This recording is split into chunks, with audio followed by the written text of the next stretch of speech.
Good morning, नमस्कार दोस्तों। मैं हूं जितेंद्र और आप देख रहे हैं जितेंद्र एलएलबी। दोस्तों, आज इस वीडियो में हम बात करने वाले हैं साइबर क्राइम के बारे में।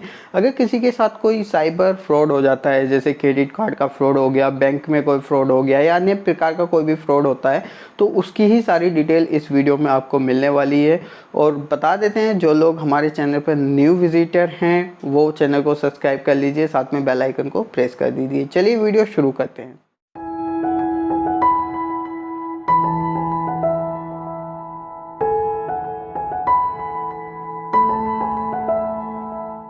दोस्तों, देखने में मिलता है कि किसी के साथ क्रेडिट कार्ड का फ्रॉड हो जाता है, किसी के साथ बैंक फ्रॉड हो जाता है या किसी के साथ साइबर क्राइम से रिलेटेड कोई घटना हो जाती है। ये सब चीज़ें क्यों हो रही हैं? इन सभी चीज़ों का एक ही मतलब है कि जैसे जैसे इंटरनेट का उपयोग बढ़ रहा है, इंटरनेट के यूज़र बढ़ रहे हैं, वैसे वैसे साइबर क्राइम की जो रेट है वो भी बढ़ रहा है। लेकिन हमें पता नहीं होता है कि अगर किसी के साथ ये घटना हो जाती है, हमारे साथ ये घटना हो जाती है, क्राइम हो जाता है, तो हमें क्या करना चाहिए। हमें कुछ पता नहीं होता है कि इसकी कंप्लेन कहाँ पर होती है, क्या एविडेंस शो करने होते हैं, किस तरीके से पूरी प्रक्रिया होती है, और हम इसके चलते कुछ भी नहीं कर पाते हैं। जब हम कुछ भी नहीं कर पाते हैं तो साइबर क्रिमिनल यानी कि साइबर क्राइम को करने वाले जो लोग होते हैं वो अपना काम करते रहते हैं और वो पकड़े नहीं जाते हैं। तो इस वीडियो में आपको पूरी जानकारी वही मिलेगी कि आपको कैसे कंप्लेंट फाइल करनी है, आपको क्या एविडेंस शो करने होते हैं, आपको क्या क्या चीज़ें करनी है।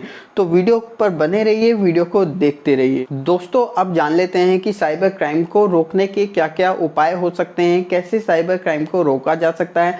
हम स्टेप बाय स्टेप आपको ये सारी चीज़ें समझाते हैं। देखिए, जब किसी के साथ साइबर क्राइम हो जाता है या इस तरह की कोई भी एक्टिविटीज हो जाती है, तो सबसे पहले उसको एक कंप्लेन फाइल करनी चाहिए। कंप्लेन रजिस्टर्ड होनी चाहिए, लिखित में होनी चाहिए, रिटर्न में आपको कंप्लेन देनी पड़ेगी। अब बात आती है कि ये कंप्लेन कहाँ पर होगी, आपके लोकल पुलिस स्टेशन में होगी या किसी अन्य जगह पर होगी। बिल्कुल बता देते हैं, ये जो कंप्लेन होती है ये साइबर सेल में होती है। एक साइबर क्राइम को रोकने के लिए एक डिपार्टमेंट बनाया गया है जिसको साइबर सेल बोला जाता है। आईटी एक्ट के अनुसार इस तरह के जो क्राइम होते हैं वो है ग्लोबल जस्टिफिकेशन, यानी कि कह सकते हैं कि ग्लोबल जुडिशरी के अंतर्गत आते हैं।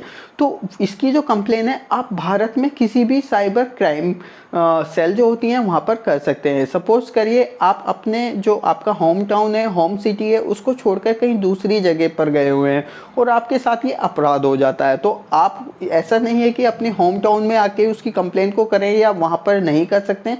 बिल्कुल आप वहाँ पर भी कर सकते हैं जिस सिटी में है। अगर आप अपनी होम सिटी में आकर करना चाहते हैं, होम जो आपका जो टाउन है वहाँ पर करना चाहते हैं, तो वहाँ भी कर सकते हैं। और इसके बाद हम बता देते हैं, ये जो साइबर सेल होती हैं ये आपके नज़दीकी बड़े शहरों में सभी जगह उपलब्ध हो जाती हैं। सभी जगह इनका डिपार्टमेंट होता है, आप वहाँ पर भी इसकी कंप्लेन को कर सकते हैं।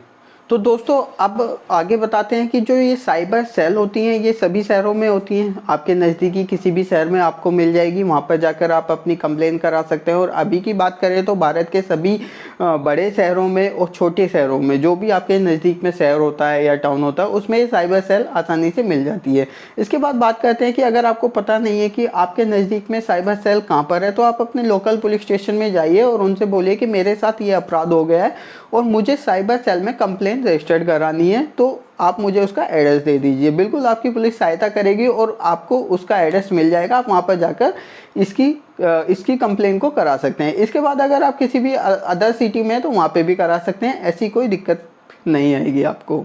इसके बाद दोस्तों बात करते हैं कि सेकंड स्टेप के बारे में। आपको क्या करना होगा, जैसे ही आप साइबर क्राइम सेल में जाएंगे तो वहाँ पर आपको लिखित में कंप्लेन देनी होगी, जैसे कि अपना नाम, अपना कॉन्टैक्ट डिटेल, अपनी पूरा एड्रेस, इसके बाद आपके साथ किस तरह का अपराध हुआ है, कहाँ पर हुआ है, वो सारी चीज़ें आपको देनी होती है और उसकी एक कॉपी को लेना होता है। और इसी कॉपी को आपको head of the crime cell को भी भेजना होता है, यानी कि साइबर सेल का जो हेड ऑफिस है वहाँ पर भी आपको इसको पोस्ट कर दें या मेल कर दें, वो भी बहुत बेहतर ऑप्शन होता है। आपकी कंप्लेन रजिस्टर्ड हो जाती है और आपको पूरा प्रूफ भी मिल जाता है इस चीज़ का। दोस्तों इसके बाद स्टेप थर्ड की बात करते हैं। अगर आपके साथ कोई ऑनलाइन फ्रॉड हो जाता है या ऑनलाइन तरीके से साइबर क्राइम हो जाता है, तो आप इसकी जानकारी के लिए किसी एडवोकेट, वकील जो क्राइम साइबर सेल को देख रहा हो या साइबर क्राइम की एक्टिविटीज़ को देखता हो, उसकी भी सहायता ले सकते हैं।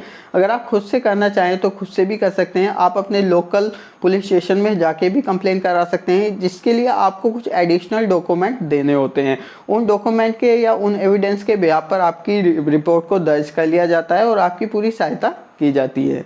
दोस्तों इसमें नेक्स्ट पॉइंट की बात करते हैं। अगर आपका गांव या आपका टाउन ऐसी जगह है जहां पर साइबर सेल नहीं है या वहां से बहुत ज़्यादा दूर है साइबर सेल और आप जाने में असमर्थ हैं, तो आप अपने लोकल पुलिस स्टेशन में जाके भी इसकी रिपोर्ट को करा सकते हैं, दर्ज करा सकते हैं। अगर आपका लोकल पुलिस स्टेशन का कोई भी अधिकारी इस तरह की आपकी एफआईआर को नोट करने से मना करता है, तो आप इसकी अप्रोच कमिश्नर से कर सकते हैं या फिर सिटी के मजिस्ट्रेट से कर सकते हैं। जो भी आपके नज़दीकी में सिटी है उसमें एक मजिस्ट्रेट बैठता है, आप वहाँ पे भी अपनी अप्रोच कर सकते हैं, अपनी एफआईआर को दर्ज करा सकते हैं, तो आपको सहायता मिल जाएगी। अगर आपका लोकल पुलिस स्टेशन ऐसा मतलब इस तरह की एफआईआर नोट करने के लिए मना करता है, ज़्यादातर केस में क्या होता है कि लोकल पुलिस स्टेशन इस तरह की एफआईआर को नोट नहीं करता है, वो कहता है कि आपको साइबर सेल जाना पड़ेगा। लेकिन आप उस स्थिति में नहीं है, साइबर सेल जाने की स्थिति में नहीं है और लोकल पुलिस स्टेशन से भी आपको कोई हेल्प नहीं मिल पा रही है, तो आपको ये करना होगा, या तो जो कमिश्नर है वहाँ पर, जो कमिश्नर जो बैठता है सिटी में, उससे अप्रोच करनी होगी या फिर मजिस्ट्रेट के पास जाना होगा। तो वहाँ से आपको पूरी सहायता मिल जाएगी, पूरी हेल्प मिल जाएगी। दोस्तों नेक्स्ट पॉइंट में बात करते हैं कि लोकल पुलिस स्टेशन इस तरह की एफआईआर को नोट करने से मना क्यों नहीं कर सकता है। क्योंकि इसमें जो साइबर क्राइम होते हैं वो अनेक प्रकार के होते हैं, बहुत सारे होते हैं, और इसमें ज़्यादातर जो साइबर क्राइम होते हैं, साइबर ऑफेंस होते हैं, वो इंडियन पैनल कोड यानी कि आईपीसी के अंतर्गत आते हैं। तो इसलिए कोई भी लोकल पुलिस स्टेशन इस तरह की एफआईआर करने से मना नहीं कर सकता है, उसको इस तरह की एफआईआर को दर्ज करना पड़ेगा। तो आपको वहाँ से भी सहायता मिल जाएगी। बेशक आपको जानकारी होनी चाहिए और आपको बताना भी पड़ेगा कि आपके साथ किस तरह का, किस प्रकार का अपराध हुआ है। तो नेक्स्ट पॉइंट में बात करते हैं, जो ज़्यादातर साइबर क्राइम होते हैं वो आईपीसी के अंदर आते हैं, इंडियन पैनल कोड के अंदर आते हैं, और वो कॉन्जेबल ऑफेंस होते हैं। यानी कि कॉन्जेबल ऑफेंस पे मैंने एक वीडियो बनाई हुई है, आप देख सकते हैं कि कौन से कॉन्जेबल ऑफेंस होते हैं, कौन से नॉन कॉन्जेबल ऑफेंस होते हैं। जो कॉन्जेबल ऑफेंस होते हैं वो क्या, किस तरह के अपराध होते हैं, वो एक संज्ञेय अपराध होते हैं जिनमें पुलिस को वारंट की ज़रूरत नहीं होती है। यानी कि वो किसी भी व्यक्ति को किसी भी जो कॉन्जेबल ऑफेंस के तौर पर उठा सकती है, उससे पूछताछ कर सकती है, इन्वेस्टिगेशन कर सकती है, और इसी के आधार पर आपकी जो एफआईआर है जीरो एफआईआर में नोट कर ली जाती है। यानी कि जीरो एफआईआर क्या होती है उस पर भी मैंने वीडियो बनाई हुई है, आप वो भी देख सकते हैं, आपको पूरा पता चल जाएगा कि जीरो एफआईआर क्या होती है। तो आपकी जीरो एफआईआर को नोट कर लिया जाता है और फिर उस एफआईआर को आपके रिलेटेड यानी कि जो आपके एरिया का पुलिस स्टेशन होता है या साइबर सेल होती है उसमें फॉरवर्ड कर दिया जाता है, ट्रांसफ़र कर दिया जाता है आपके केस को। तो इसलिए लोकल पुलिस में भी आपकी एफआईआर को नोट किया जा सकता है, ये आपको जान लेना होगा। तो दोस्तों आपको पता चल गया होगा कि जीरो एफआईआर आपको कितना आसान तरीका बना देती है आपकी एफआईआर को नोट करने के लिए। तो वो वीडियो ज़रूर देख लीजिए जो मैंने जीरो एफआईआर के ऊपर बनाई हुई है, उससे आपको जीरो एफआईआर को समझने में बहुत ज़्यादा हेल्प मिल जाएगी, आपकी हेल्प हो जाएगी। और देखिए जो आपको पूरा प्रोसेस पता चल गया होगा, ज़्यादा लंबा चौड़ा प्रोसेस बिल्कुल नहीं है कि आपके साथ कोई भी साइबर क्राइम हो जाता है तो आपको अपने नज़दीकी साइबर सेल में जाकर अपनी रिपोर्ट को दर्ज कराना है। उसके बाद आपकी जो रिपोर्ट है उस पर कार्रवाई की जाएगी, जानकारी को हासिल किया जाएगा।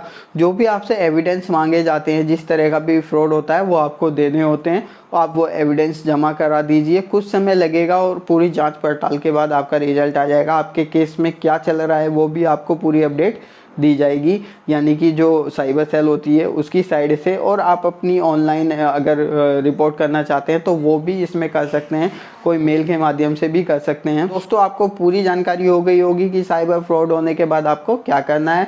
तो बी केयरफुल, आप केयरफुल होकर रहिए, क्योंकि आज की डेट में बहुत ज़्यादा साइबर क्राइम हो रहे हैं। Credit card fraud, bank fraud या इस तरह के बहुत सारे फ्रॉड जानने के लिए मिल जाते हैं, यानी कि सुनने में आ जाते हैं।